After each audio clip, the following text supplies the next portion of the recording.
नमस्ते सदा वत्सले मातृभूमि। नमस्कार दोस्तों, कैसे हैं आप लोग। मैं हूं नागेंद्र प्रताप सिंह और आप देख रहे हैं मेरा यूट्यूब चैनल कानून फॉर ऑल। दोस्तों, हम अपने यूट्यूब चैनल में विधि व्यवसाय से संबंधित छोटी छोटी लेकिन मोटी बातों पर चर्चा और परिचर्चा करते हैं।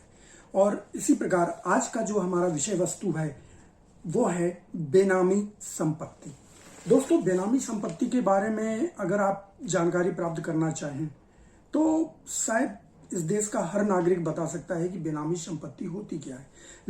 लेकिन अगर इसको समझाने की बात की जाए कि आप बेनामी संपत्ति को समझाइए कि ये बेनामी संपत्ति बेनामी होती कैसे है। दूसरा, बेनामी संपत्ति को बेनामी साबित करने के लिए कौन कौन से फैक्टर जरूरी होते हैं, यानी कौन कौन से इंग्रेडिएंट्स, कौन कौन से कारक जरूरी होते हैं जिनके आधार पर एक संपत्ति को हम बेनामी संपत्ति घोषित करवा सकते हैं। और उसके लिए बेनामी संपत्ति धारक और खरीदने वाले दोनों व्यक्ति को हम दंडित कर सकते हैं। जब बात इस विषय वस्तु पर आती है तो शायद बहुत ही कम लोग ऐसे होंगे जो इसको परिभाषित कर सकते हैं और सामान्य शब्दों में समझाने का प्रयास कर सकते हैं। तो आइए मित्रों, हम देखते हैं कि बेनामी संपत्ति क्या होती है। गौर से अगर हम ध्यान से अगर हम देखें मित्रों, तो बेनामी और संपत्ति दोनों का दूर दूर तक रिश्ता नहीं दिखाई देता, क्योंकि कोई भी संपत्ति बिना नाम की तो हो ही नहीं सकती। जैसे ट्रांसफर ऑफ प्रॉपर्टी एक्ट, यानी कि जो संपत्ति के हस्तांतरण के लिए अधिनियम बनाया गया है, उसके अंतर्गत 5 विधियां दी गई हैं जिससे हम संपत्ति का हस्तांतरण कर सकते हैं। जैसे पहला है सेल, यानी कि विक्रय के द्वारा। विक्रय जब होता है तो स्वामी, एक व्यक्ति किसी संपत्ति का स्वामी होता है, दूसरा व्यक्ति उसका खरीदार होता है। तो इन दो व्यक्तियों के बीच में ट्रांजैक्शन होता है जिसे हम सेल डीड या सेल एग्रीमेंट के रूप में जानते हैं। तो स्वामी अपनी संपत्ति का हक, हित और अधिकार खरीदने वाले व्यक्ति के नाम पे कर देता है और खरीदने वाला व्यक्ति उस संपत्ति का कंसिडरेशन यानी प्रतिफल, यानी कि उसकी कीमत उसके स्वामी को दे देता है। तो यहाँ पे भी एक नाम से दूसरे नाम पे हस्तांतरण होता है। इसी तरह आप देख लीजिए, दूसरा जो तरीका है संपत्ति के हस्तांतरण करने का वो है मोर्टगेज।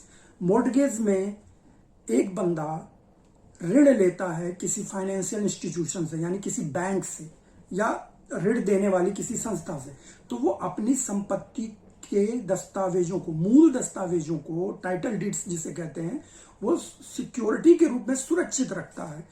और एग्रीमेंट में ये टर्म्स और कंडीशन होता है कि यदि समय पर वो ऋण वापस नहीं कर पाया तो ऋण देने वाली बैंक या संस्था उस संपत्ति को बेचकर अपना ऋण ब्याज के साथ वसूल कर सकती है और बाकी बचा धन उसको वापस कर सकती है। तो यहाँ पे भी जो मोर्टगेज होता है वो दो पार्टियों के बीच में होता है, मोर्टगेजी और मोर्टगेज, यानी कि गहाण लेने वाला और गहाण रखने वाला, है ना। तो यहाँ पे भी नाम, दोनों का नाम आवश्यक है। इसी प्रकार जब तीसरा तरीका होता है लीज पे देने का, यानी पट्टे पर देने का। पट्टे में भी दो पार्टियां होती हैं, एक वो जो अपनी जमीन पट्टे पर देती है, दूसरा वो जो उस जमीन को पट्टे पर लेती है किसी उपयोग करने के लिए। तो यहाँ पे भी नाम जरूरी है।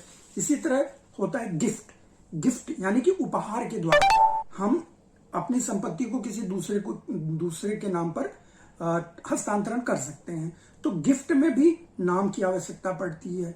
और आखिरी वाला जो होता है वो एक्सचेंज, यानी कि विनिमय, एक संपत्ति के बदले में दूसरी संपत्ति को लेना, अदला बदली करना। तो इसमें भी दो पार्टियों की आवश्यकता पड़ती है, दो या दो से अधिक पार्टियों की आवश्यकता पड़ती है और नाम जरूर होता है। तो अब सवाल ये आता है कि जब संपत्ति के हस्तांतरण में नाम का होना आवश्यक है, व्यक्ति विशेष का होना आवश्यक है, तो बेनामी कैसे हो सकता है? क्योंकि बेनामी का मतलब होता है बिना नाम की संपत्ति। तो इसके पीछे के रहस्य को समझने के लिए हम एक उदाहरण का सहारा लेते हैं। जैसे रमेश, सुरेश और दिनेश, ये 3 व्यक्ति हैं, ठीक है। रमेश एक संपत्ति का स्वामी है। मान लीजिए उसका एक प्लॉट है, ओपन प्लॉट है, जिसका मालिकाना हक रमेश के पास है। याद रखिए, रमेश एक ओपन प्लॉट का मालिक है। अब वो उस प्लॉट को बेचना चाहता है। तो यहां पे एक व्यक्ति सुरेश है, एक व्यक्ति दिनेश, ठीक है ना। अब यहां पे बात क्या होती कि दिनेश उस प्रॉपर्टी को, उस प्लॉट को खरीदना चाहता है। यहां पे सुरेश का कोई काम नहीं है। दिनेश रमेश की प्रॉपर्टी को खरीदना चाहता है, परंतु दिनेश अपने नाम पे न खरीदकर ये प्रॉपर्टी सुरेश के नाम पर खरीदता है। ध्यान दीजिए, रमेश एक प्रॉपर्टी का मालिक है, सुरेश एक इंडिविजुअल बंदा है, एक सामान्य नागरिक है। दिनेश वो व्यक्ति है जो रमेश की प्रॉपर्टी को खरीदना चाहता है। तो दिनेश रमेश की प्रॉपर्टी को खरीदता है, परंतु अपने नाम पर नहीं, सुरेश के नाम पर। यानी कि जो सेल एग्रीमेंट बनता है उस पे खरीदने वाले का नाम सुरेश होता है, जबकि प्रॉपर्टी की कीमत दिनेश देता है। तो दिनेश सुरेश की आड़ में रमेश की प्रॉपर्टी को खरीदता है। तो ये जो संपत्ति होती है दोस्तों, ये बेनामी संपत्ति के व्यवहार में आ जाती है। ये बेनामी संपत्ति कहलाती है। क्यों? क्योंकि खरीदने वाला व्यक्ति कोई और है, लेकिन दस्तावेज पर किसी और का नाम है।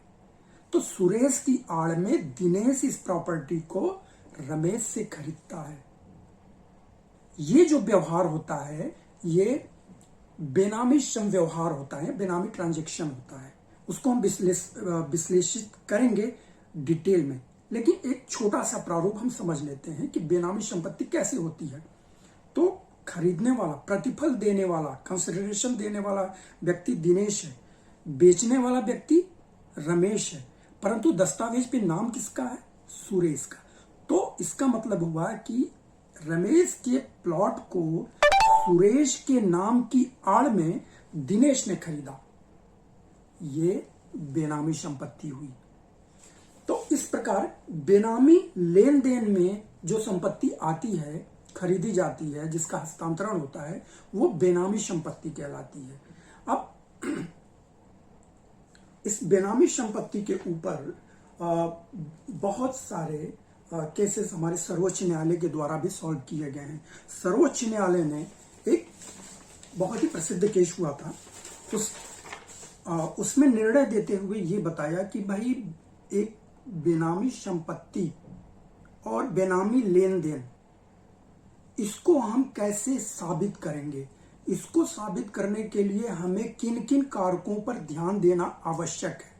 इस संदर्भ में सर्वोच्च न्यायालय ने दोस्तों जय दयाल पोद्दार बनाम बीबी हाजरा AIR 1974 SC 171 में एक आदेश पारित किया, और उसमें उन्होंने बताया कि निम्न परिस्थितियों पर गौर करते हुए हम किसी व्यवहार को, किसी लेन देन को बेनामी लेन देन या और उस बेनामी लेन देन के अंतर्गत प्रयोग की गई संपत्ति को बेनामी संपत्ति कह सकते हैं। तो सर्वोच्च न्यायालय ने जय दयाल पोद्दार बनाम बीबी हाजरा AIR 1974 SC 171 में कुछ मुख्य कारक दिए, जिसके आधार पर सुप्रीम कोर्ट ने कहा कि इनका जब तक आप निर्धारण नहीं कर लेते तब तक आप ये नहीं कह सकते कि अमुक व्यवहार जो है वो बेनामी व्यवहार है या बेनामी संपत्ति, उस व्यवहार के अंतर्गत खरीदी या बेची गई संपत्ति बेनामी संपत्ति है। तो वो कौन कौन से कारक हैं दोस्तों, आइए देखते हैं। सुप्रीम कोर्ट ने पहला कारक बताया कि वह स्रोत जिससे संपत्ति को क्रय करने का पैसा आया था। ये पहला जो कारक है दोस्तों, ये बहुत महत्वपूर्ण है, क्योंकि बेनामी संपत्ति का आधार ही वो पैसा होता है जो अज्ञात स्रोत से प्राप्त किया जाता है। जैसे आपने कई बार ये अखबारों में पढ़ा होगा, प्रिंट मीडिया और इलेक्ट्रॉनिक मीडिया में भी आपने ये समाचार सुना होगा कि भाई महानगर पालिका के एक छोटे से क्लर्क के पास करोड़ों की संपत्ति प्राप्त हुई, चल और अचल संपत्ति। और जब उससे इंट्रोगेशन किया गया, जब उसका पूछताछ की गई, तो वो व्यक्ति इन संपत्तियों को उस खरीदने के लिए उसके पास पैसा कहां से आया, इसका जवाब नहीं दे पाया। इसका सेटिस्फैक्टरी जवाब यानी संतोषजनक जवाब नहीं दे पाया। तो इसका मतलब ये हो गया कि वो जो पैसा उसने कमाया था, करोड़ की अथाह संपत्ति उसके पास आई थी, वो अज्ञात स्रोत से आई थी, जिसका लेखा जोखा उसके पास नहीं था। अब मित्रों, अज्ञात स्रोत क्या हो सकता है? तो सिंपल सी भाषा है, साधारण भाषा में अगर हम कहें तो जब हम अपने इनकम टैक्स रिटर्न में नहीं दिखाते हैं, उस स्रोत से आया हुआ पैसा अज्ञात स्रोत कहलाता है। अगर हम आईटी रिटर्न में सब कुछ डिस्क्लोज कर देते हैं तो कोई भी स्रोत हमारे लिए अज्ञात नहीं रहता और इन्वेस्टिगेशन एजेंसीज के लिए अज्ञात नहीं रहता। परंतु अब थोड़ी देर के लिए एक उदाहरण ले लीजिए कि म्युनिसिपैलिटी में काम करने वाला एक बाबू, उसकी एक सैलरी होगी, फिक्स सैलरी। उस फिक्स सैलरी से संबंधित कुछ अन्य भत्ते होंगे, जैसे महंगाई भत्ता, दैनिक भत्ता, उसका प्रोविडेंट फंड होगा, उसके ग्रेजुएटी होगी, इस तरह की तमाम चीजें होंगी। लेकिन वो फिक्स होगी, जो सरकार को पता होगा, और सरकार उसके आधार पर उसका इनकम टैक्स वगैरह काट लेती होगी अगर वो इनकम टैक्स के दायरे में आता है। परंतु अगर वही क्लर्क अपना काम करने के लिए सुविधा शुल्क लेता है या फाइल को किसी बड़े ऑफिसर तक पहुंचाने के लिए रिश्वत लेता है, इन रिश्वत से, सुविधा शुल्क से कमाई हुई संपत्ति से वो प्रॉपर्टी खरीदता है, तो ये जो कमाई है ये सरकार को पता नहीं चलता। और जब सरकार को नहीं पता चलता है तो वो इनकम टैक्स के दायरे में नहीं आता। और जिस आय पर टैक्स नहीं दिया जाता है, वही आय तो आपकी काला धन या अज्ञात स्रोत से प्राप्त की हुई आय मानी जाती है। तो यहां पे जो पहला उदाहरण सुप्रीम कोर्ट ने, सर्वोच्च न्यायालय ने कहा कि ये देखना आवश्यक है कि वह स्रोत जिससे संपत्ति को क्रय करने का पैसा आया था, यदि संपत्ति को क्रय करने का पैसा किसी ज्ञात स्रोत से आया है जिस पर टैक्स वगैरह दिया गया है, तब वो जो संपत्ति होगी वो बेनामी संपत्ति के दायरे में आने से बचेगी, क्योंकि वो ज्ञात स्रोत से खरीदी गई है। लेकिन अज्ञात स्रोत से, ऐसे स्रोत से आया हुआ पैसा है जिस पैसे पर कभी हमने टैक्स नहीं दिया है, उस पैसे से अगर हम कोई चीज खरीदते हैं तो वो अज्ञात स्रोत कहलाती है। और बेनामी संपत्ति हमेशा अज्ञात स्रोत से प्राप्त पैसे यानी कि ब्लैक मनी से, यानी कि काले धन से खरीदी गई संपत्ति होती है। अब दूसरा क्या है? क्रय करने के पश्चात संपत्ति की प्रकृति और कब्जा। बेनामी संपत्ति के बेनामी ट्रांजैक्शन यानी कि लेन देन के अंतर्गत अगर हमने कुछ खरीद लिया तो अब ये देखना है कि वो क्रय की गई संपत्ति किसके कब्जे में है, कौन उसका यूज कर रहा है। Peaceful use, occupation and position, कौन एंजॉय कर रहा है उस प्रॉपर्टी को। अगर वो व्यक्ति जिसके नाम पे वो प्रॉपर्टी खरीदी गई है उस पे किसी भी प्रकार से कोई हक, हित और अधिकार नहीं जमा पा रहा है, उसकी जगह कोई और व्यक्ति उस प्रॉपर्टी के बेनिफिट्स को, उनके लाभदायक जो भी चीजें होती हैं प्रॉपर्टी से रिलेटेड, उसको वो एंजॉय कर रहा है जिसका नाम दस्तावेज पर नहीं है खरीदार के रूप में, तो इसका मतलब ये बेनामी संपत्ति हो सकती है। अब लेन देन को बेनामी रंग देने के लिए मकसद यदि कोई है, अब यहां पे आपका आशय आ जाता है। जो भी ट्रांजैक्शन हुआ है उस ट्रांजैक्शन को बेनामी ट्रांजैक्शन का रूप देने के लिए कोई विशेष मकसद होना चाहिए, यानी कि इंटेंशन होना चाहिए। वो इंटेंशन बिल्कुल क्लियर होना चाहिए। और इंटेंशन क्या हो सकता है? टैक्स की चोरी करना, या अपने पास जमा किए हुए काले धन को यूज करना, उसको सफेद धन में बदलने की कोशिश करना, ये संपत्ति खरीद कर। तो इस प्रकार का जो आशय होता है वो देखना जरूरी होता है। उसके बाद आता है दावेदार और कथित बेनामीदार के बीच पार्टियों की स्थिति और संबंध यदि कोई है तो। उसके बाद बिक्री के बाद टाइटल डीड्स की अभिरक्षा, मतलब बिक्री जो संपत्ति खरीद ली गई है तो उसके बाद जो सेल एग्रीमेंट हुआ है या रजिस्टर्ड हुआ है या लीज एग्रीमेंट रजिस्टर्ड हुआ या जो भी एग्रीमेंट उनके बीच में बना है, जो टाइटल डीड्स बनी है, यानी हक, हित और अधिकार को प्रमाणित करने वाले जो दस्तावेज बने हैं, वो दस्तावेज किसकी अभिरक्षा में है, किसकी कस्टडी में है? उस व्यक्ति की कस्टडी में है जिसके नाम पे प्रॉपर्टी खरीदी गई है, या किसी और व्यक्ति की कस्टडी में है? ये देखना आवश्यक होता है। बिक्री के बाद संपत्ति से निपटने में संबंधित पक्षों का आचरण, यानी कि सेल अगर हो गया तो उसके बाद उस संपत्ति को का यूज किस प्रकार किया जा रहा है, या उस संपत्ति को बेचा जा रहा है, कोई थर्ड पार्टी राइट क्रिएट किया जा रहा है या नहीं किया जा रहा है, और किया जा रहा है तो किसके द्वारा किया जा रहा है? दस्तावेज पे जिस व्यक्ति का नाम है उसके द्वारा, या उस व्यक्ति की आड़ में जिसने प्रतिफल दिया है उस व्यक्ति के द्वारा। जैसे कि मैंने समझाया था, रमेश, सुरेश, दिनेश। रमेश की प्रॉपर्टी दिनेश ने खरीदी सुरेश के नाम पर। तो अब ये देखना है कि इसको दिनेश यूज कर रहा है, दिनेश उसको बेचने की कोशिश कर रहा है, दिनेश उसका लाभ ले रहा है या सुरेश लाभ ले रहा है। तो ये था सुप्रीम कोर्ट का ऑब्जर्वेशन, सर्वोच्च न्यायालय के द्वारा दिए गए मापदंड, कि इन मापदंडों पे जो खरा उतरता है वही बेनामी संपत्ति होगी और वही बेनामी ट्रांजैक्शन होगा, संव्यवहार होगा। अब आ जाते हैं हम कि ये तो सामान्य बातें हो गई, लेकिन बेनामी संपत्ति का जो परिभाषा है वो हमें कहाँ से मिल सकती है, और बेनामी संव्यवहार क्या हो सकता है, इसकी परिभाषा हमको कहाँ से मिलेगी? तो दोस्तों, इसके लिए हमें बेनामी संपत्ति प्रतिषेध अधिनियम 1988 की धारा 2 को झांकना पड़ेगा। उस 2 के अंतर्गत, किसी भी अधिनियम में जो धारा 2 होती है वो उस अधिनियम से संबंधित कुछ विशेष और मोटे शब्दों की परिभाषा देती है। तो इसी प्रकार बेनामी संपत्ति प्रतिषेध अधिनियम 1988 की धारा 2 में भी कुछ परिभाषाएं दी गई हैं जिनको हम देख सकते हैं। अब यहां पे आते हैं कि बेनामी संपत्ति को किस प्रकार से बेनामी संपत्ति प्रतिषेध अधिनियम 1988 के अंतर्गत परिभाषित किया गया है। तो दोस्तों, यहाँ की जो धारा 2 उपधारा 8 ये बेनामी संपत्ति की परिभाषा देती है। क्या कहती है ये?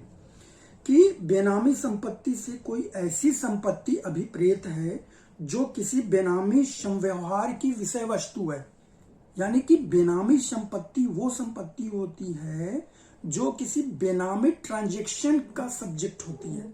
बेनामी ट्रांजैक्शन या बेनामी संव्यवहार, बेनामी लेन देन में प्रयोग की गई संपत्ति बेनामी संपत्ति कहलाती है। दूसरे शब्दों में इससे हम कहें तो जो संपत्ति बेनामी संव्यवहार की विषय वस्तु होती है वो बेनामी संपत्ति कहलाती है। तो मित्रों, धारा 2(8) बेनामी संपत्ति की परिभाषा बताती है। अब इसमें एक शब्द आया है बेनामी संव्यवहार, बेनामी ट्रांजैक्शन, इसे बेनामी लेन देन भी कहते हैं। तो बेनामी ट्रांजैक्शन क्या होता है मित्रों? इसको धारा 2(9) में परिभाषित किया गया है। धारा 2(9) कई सेक्टर्स में बटा हुआ है जो ये बताता है कि किन किन परिस्थितियों में एक व्यवहार, एक ट्रांजैक्शन, एक प्रॉपर्टी से रिलेटेड ट्रांजैक्शन बेनामी हो सकता है। जैसे धारा 2(9) क्या कहती है मित्रों?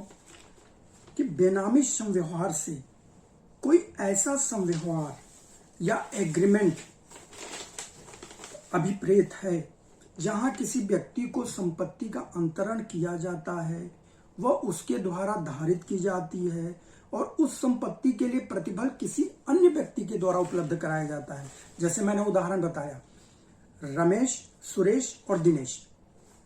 सुरेश के नाम पर संपत्ति बेची जाती है, सुरेश उस संपत्ति को धारित करता है, परंतु उस संपत्ति का प्रतिफल यानी कि कंसिडरेशन यानी कि प्राइस जो है वो दिनेश के द्वारा दी जा रही है। तो ये जो संव्यवहार हुआ ये बेनामी संव्यवहार हुआ। दूसरा क्या कहा जाता है कि जहां संपत्ति को उस व्यक्ति के जो प्रतिफल उपलब्ध कराता है तुरंत या भावी, प्रत्यक्ष या अप्रत्यक्ष फायदे के लिए धारण किया जाता है। यह भी करेक्ट है। रमेश, सुरेश, दिनेश। तो सुरेश एक इंडिविजुअल पर्सन है जो, और दिनेश जो है वो रमेश की प्रॉपर्टी को खरीदता है सुरेश के नाम पे। तो सुरेश उस प्रॉपर्टी को डायरेक्ट या इनडायरेक्ट रूप से दिनेश के लाभ के लिए धारण करता है, यानी कि इस प्रॉपर्टी का हक, हित और अधिकार सुरेश को ट्रांसफर होते हैं, परंतु सुरेश के लाभ के लिए नहीं, सुरेश के हित के लिए नहीं, वो दिनेश के हित के लिए इस संपत्ति को के स्वामित्व को धारण करता है, यानी कि इस प्रॉपर्टी का ऑनर बना रहता है। ठीक है, ये दोनों चीजें इसमें समझ में आई। अब आगे आते हैं। किसी संपत्ति के संबंध में किसी कल्पित नाम से किया गया कोई संव्यवहार या ठहराव अभिप्रेत। अब यहां भी देखिए कल्पित नाम, कभी कभी ऐसा होता है कि लोग किसी ऐसे नाम पे प्रॉपर्टी खरीद लेते हैं जो अस्तित्व में होता ही नहीं या जिसकी डेथ हो चुकी होती है, तो किसी अन्य व्यक्ति को वो व्यक्ति बनाकर, सपोज कीजिए रमेश, दिनेश और सुरेश हैं, ठीक है ना। सुरेश के डॉक्यूमेंट्स तो लगे हैं, लेकिन सुरेश इस प्रॉपर्टी को खरीदने से पहले ही मर चुका है। अब सुरेश की जगह किसी और व्यक्ति को सुरेश बना के खड़ा कर दिया जाता है। रमेश उस व्यक्ति को सुरेश मानकर बेच देता है प्रॉपर्टी, और दिनेश उसकी कीमत अदा करता है, प्रतिफल दे देता है। तो चूंकि सुरेश ऑलरेडी मर चुका है, तो ये सुरेश का नाम जो है वो तो कल्पित नाम हो गया, ऐसा नाम हो गया जो अस्तित्व में है ही नहीं। तो अगर किसी कल्पित नाम से कोई प्रॉपर्टी खरीद ली जाती है तो वो भी बेनामी ट्रांजैक्शन के अंतर्गत खरीदी जाती है।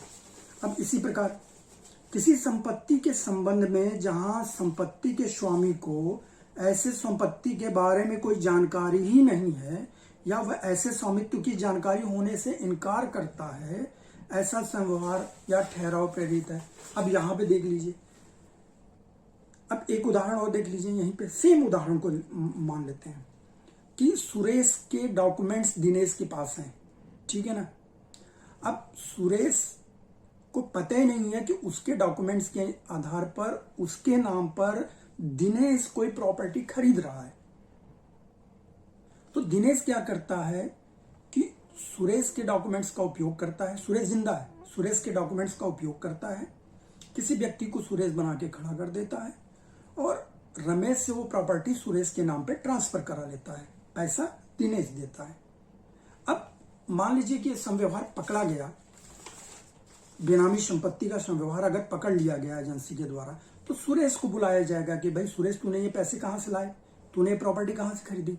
अब सुरेश को तो पता ही नहीं है कि प्रॉपर्टी उसके नाम पे किसने और कब खरीदी। तो सुरेश क्या बोलेगा कि भाई मुझे तो पता ही नहीं है कि प्रॉपर्टी किसने और कब खरीदी, मेरे पास तो इतने कभी पैसे थे ही नहीं। तो ये क्या हो गया कि स्वामी को पता ही नहीं है, दस्तावेज पे जिसका नाम स्वामी के रूप में है, स्वामी को पता ही नहीं है कि उसने संपत्ति खरीदी है। तो ये संपत्ति, ये ट्रांजैक्शन भी बेनामी ट्रांजैक्शन होता है। ऐसा बहुत सारी चीजें होती हैं बैंकों के सामने। जी हाँ दोस्तों, गरीब किसानों के नाम पर बहुत सारी बड़ी बड़ी कंपनियां जो होती हैं ऋण ले लेती हैं। क्या होता है उसमें, दस्तावेज किसानों का होता है। अब किसानों को पता ही नहीं होता है कि उनकी प्रॉपर्टी पे किसी और ने लोन ले रखा है। तो ये जो ट्रांजैक्शन होता है ये भी बेनामी ट्रांजैक्शन हो जाता है। वो लोन जो लिया जाता है वो भी बेनामी लोन हो जाता है। ऐसे बेचारे बहुत सारे किसान फंस जाते हैं। अब इसके बाद देखिए फिर क्या कहता है, ऐसी संपत्ति के संबंध में जहां प्रतिफल उपलब्ध कराने वाले व्यक्ति का पता नहीं लग सकता है या वह कल्पित व्यक्ति है, कोई संव्यवहार या ठहराव प्रेरित है। यानी अब यहां पे क्या हुआ, अभी तक जिस नाम पे खरीदा जा रहा था उस नाम की कई परिस्थितियां थी जिसमें स्वामी को पता ही नहीं रहता था कि उसके नाम पे प्रॉपर्टी खरीदी गई है, या वो कोई कल्पित नाम रहता था, एक ऐसा नाम जो अस्तित्व में है ही नहीं, इस नाम पे खरीद लिया जाता था। अब यहां पे है कि जिसने उस प्रॉपर्टी की कीमत दी है उसके बारे में पता नहीं है।